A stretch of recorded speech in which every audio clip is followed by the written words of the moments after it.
It's the most wonderful time of the year, and with it comes the season of setting up our planners and journals. That's exactly what today's video is about.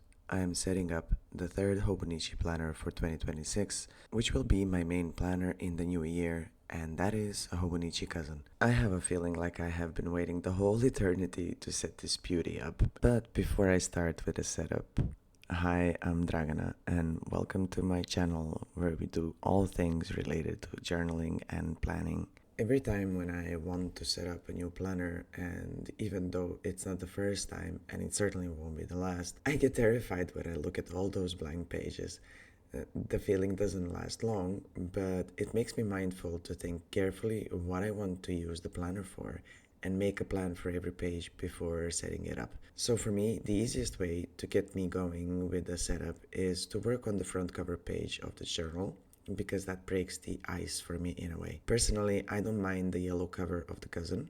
I could have left it just as it is, but the reason why I always decorate it in some way is because I want to add a personal touch to it, and I want to look at something pretty the whole year. I didn't want to add just a bunch of vinyl stickers to it, which is something I have done in the past years. And this time I wanted to give it a scrapbooky kind of look. So I went through my stash of decorative papers and decided to pick out two.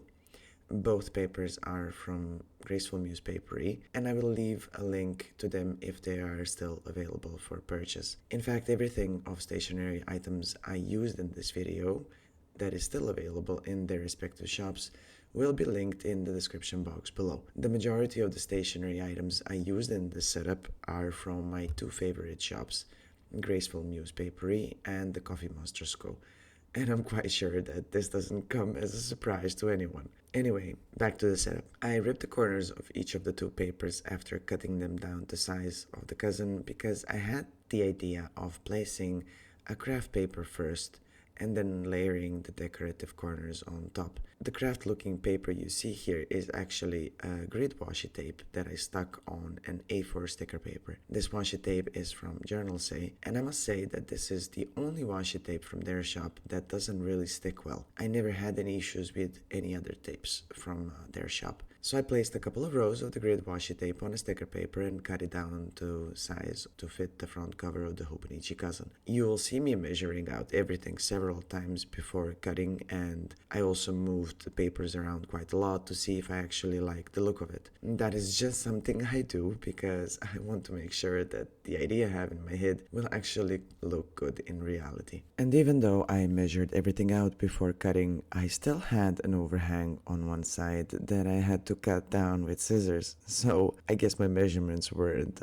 100% accurate, even though I thought they were. After I placed those papers down, I loved the look of everything so much. It looked even better than what I had imagined, and I was really happy with the papers I chose. The decorating wasn't done yet though. The only thing this cover was still missing were some stickers and maybe a bit of sparkles here and there. So that's what I did next. I placed this cutesy 2026 vinyl sticker in the middle of the cover page, and since I didn't want the focus of the cover to be on the stickers but on the papers themselves, I didn't want to add any extra vinyl stickers.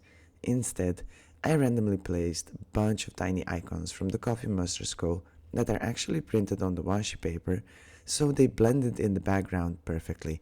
You can see that they're there, but they're not sticking out too much. The final touch to the cover page were the sparkles that I drew, and the cover page was done.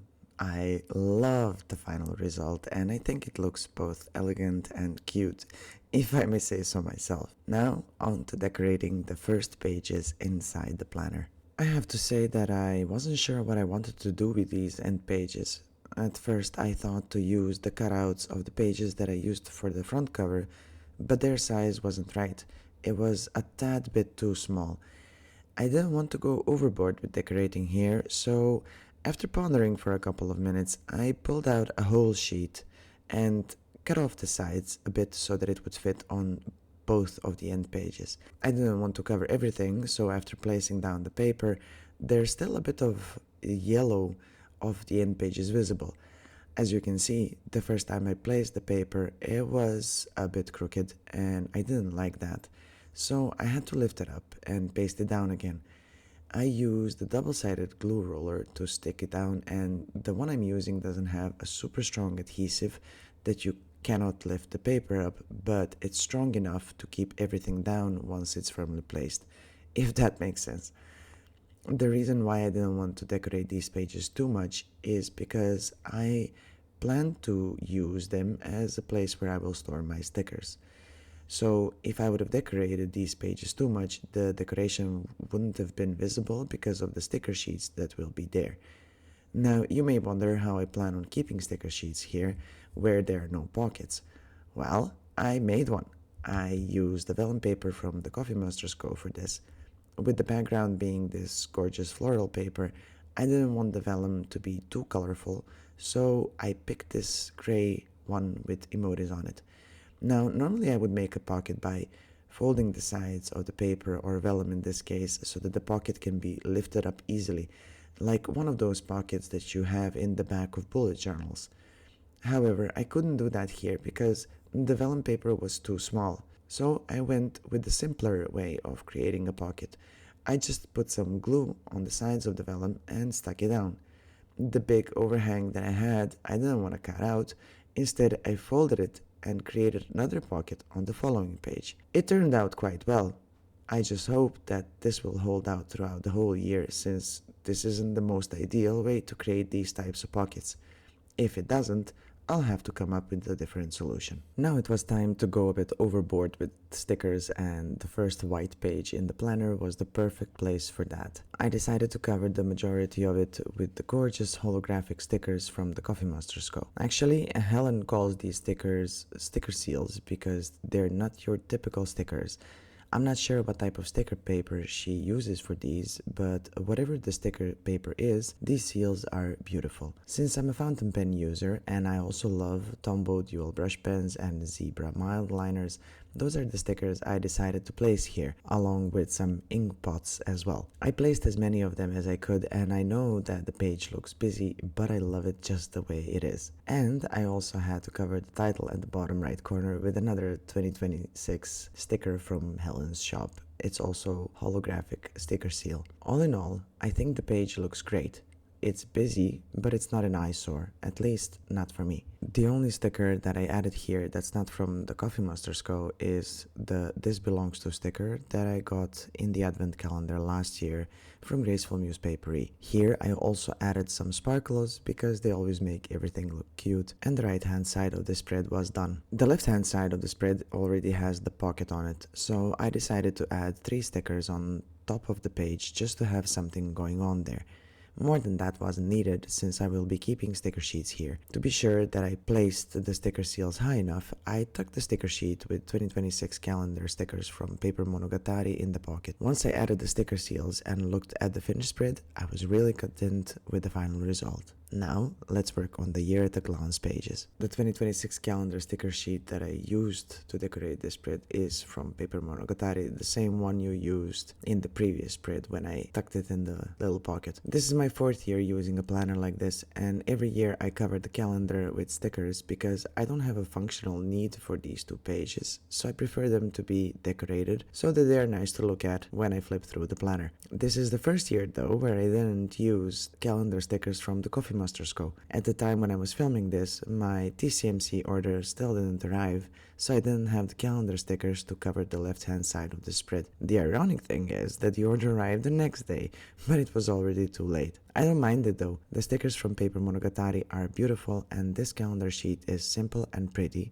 and it goes perfectly well with what I had in mind for the right hand side of this spread. Every year when I would work on this page, I would place the calendar stickers crookedly, so I thought to prevent that by using a ruler to keep my lines straight. In the end, I'm a hopeless case when it comes to rulers. I tried it and it didn't work because the ruler proved to be a bigger nuisance than help. So I decided to eyeball the placement of the stickers. And what do you know? I actually managed to place them as straight as humanly possible without a ruler. I was really proud of myself. Once the calendar was covered, I just had to add another 2026 emoji sticker on top of the left page, and I was done with it. As for the right page of the spread, the only thing I wanted to do here is add this gorgeous floral dashboard from Graceful Muse Paperie. I had a bit of a misery with it because in essence it's one big sticker and one can easily put it down in a bad way and wrinkle the page. But after a bit of struggling with it, I managed to place it down well and another spread was done. For the perpetual calendar spread, I had different plans than what I ended up doing. With the same Coffee Masters Co order that arrived a day too late, I had ordered a sticker sheet called 2026 Just Hobonichi Things that had stickers like index, my 100, monthly headers, and so on it. That's the sticker sheet I would have used on this spread had it arrived on time. Instead, I decided to go with something simple, and with the Tombow Fudenosuke I lettered future log and index. I wanted to go for bubble-like kind of letters and then colored them in with a brown marker. I used the brown marker alright, but I'm not sure how bubbly my letters look like, to be honest. All in all, I will be using this spread mostly functionally, and I will be adding the stickers here that I originally planned. You just won't see that in this video. I will, however, post the pictures on my Instagram so you can see how all the pages actually look like, because I did make some changes here and there. The link to my Instagram account is in the description box below, so go check it out. And now comes the most tedious part, at least for me, of a planner setup, and that's placing the tabs. To anyone this would probably look like a pretty straightforward thing to do, right? And up until this point it was a rather simple task for me too. However, it literally took me half an hour to place all the tabs. I struggled so much with positioning them properly, aligning everything well, and once I was done, I felt exhausted. Like, it took me the same amount of time to place the tabs as it did to decorate all the previous spreads that you saw me decorating in this video. I don't have to tell you how happy I was once I was done, and I'm ecstatic that I don't have to look at tabs for another year. Now, you can see that yourself in the video, so I'm pointing the obvious, but I always use two sets of tabs. One set is to mark the months on the weekly spreads, and the other set I use on the daily pages to mark where each month begins. In any case, I cut out a big chunk of this part of the setup because it's actually quite embarrassing to show you how much I struggled. So you get to see the filtered version where everything went smoothly. Though, to be serious, I didn't cut it out just to be gentle to myself and my feelings. I also don't think it would have been too much fun for you guys to watch either. Maybe in the beginning, but then it would have become boring and tedious, I think. So you get to see the part where I'm just nicely folding all the tabs when they're already all nicely placed down, nicely aligned, and everything looks perfect. Once I was done with the tabs, I decided to decorate the back cover of the planner, but I didn't plan on investing too much time on that because I won't be looking at it that much. At the time when I was filming this, I didn't have that much time either to dedicate another 20 minutes for one page only, and I was still ill, which is, by the way, the reason why I've been absent again for a while. I was on sick leave for 2 weeks because I had beginning of pneumonia. I'm all well now, but it was tough 2 weeks. Anyway, just because I didn't want to spend too much time on the back cover, it doesn't mean that I didn't want it to look nice. So to make it look pretty quickly, I used the coffee dashboard from Graceful Muse Paperie. Coffee is something that I love, and this was a perfect spot to use this dashboard for. I highly recommend these dashboards, by the way. You can make anything look beautiful with them, they're not too expensive, and you don't need much time to place them. Just make sure to align the dashboard properly with the ends of your page before you take the backing off of the sticker sheet. On the spine of the planner, I wrote 2026 with the Tombow Fudenosuke just so that I can see the notebook more easily when it's standing on my shelf. Though I am not too happy with it because the numbers don't look as smooth and as crisp as they would have been if I would have used an alcohol marker, for example. Well, it doesn't matter that much, I guess. It is what it is. The transparent cover I used to tuck my planner in is Midori Codex cover, which is perfect for the Hobonichi cousin, especially the chunkier it gets throughout the year. And every time I use a Hobonichi cousin, I always get this cover to protect it. Now, as you see me putting stickers in the pockets and flipping through the pages, You're probably thinking, this is it, this is the final flip through and the end of this video, and you would be right,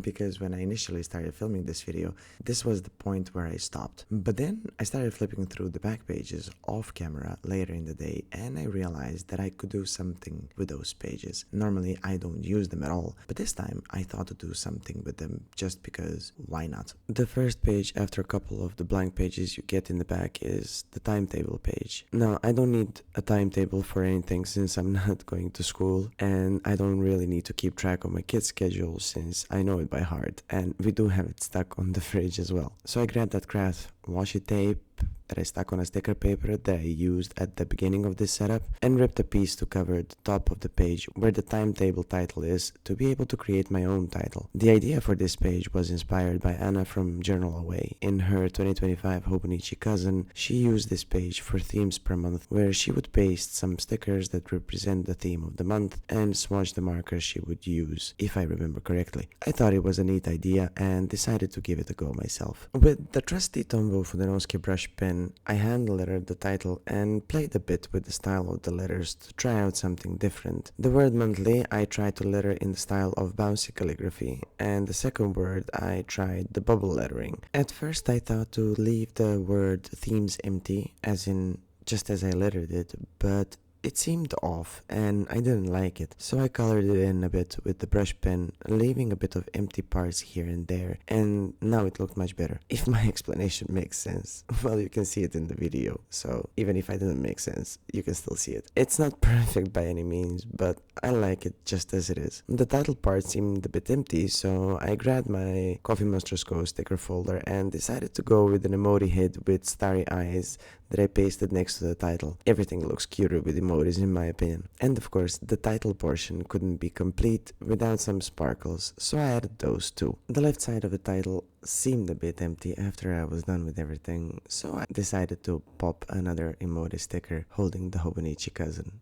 which seemed quite adequate for this planner. After that, it was time to work on the timetables themselves. There are 2 timetables on the page and each has 7 rows for 7 days of the week. Since there are only 12 months in a year, I decided to cover the numbers with the craft washi so that I could write in my own numbers, and that's exactly what I did. I decided to cut out 12 little rectangles from the washi tape, and only after I was done, I realized that I could have done this much easier. Instead of cutting out each bit separately, I could have just cut out 2 strips to cover the numbers. But I realized this too late. The rectangles were already cut out and I didn't want to waste anything, so I proceeded with covering the numbers with them. It was a fiddly job because the rectangles are small, but I managed it in the end. The end result wasn't perfect at all. It seems that I didn't cut the rectangles out evenly, which can be seen now that they're pasted on the page, but what's done is done. And I didn't want to fix it, to be honest. It seemed like a waste of time and I still wasn't done with the setup. I did go in and outline every little rectangle with the brush pen after I wrote down all the numbers for each month, and the final result was satisfying. There were 2 things left to do before I could say that the setup of this page was complete. First, I needed to cover the top part of the second timetable to maintain my themes per month idea. I'm not sure what was written there, but whatever it was, it bothered me a bit, so I covered it with a strip of emoji heads washi tape in the brown color. The second thing that needed to happen was to cover the last 2 rows of the second timetable because I didn't need them. To do that,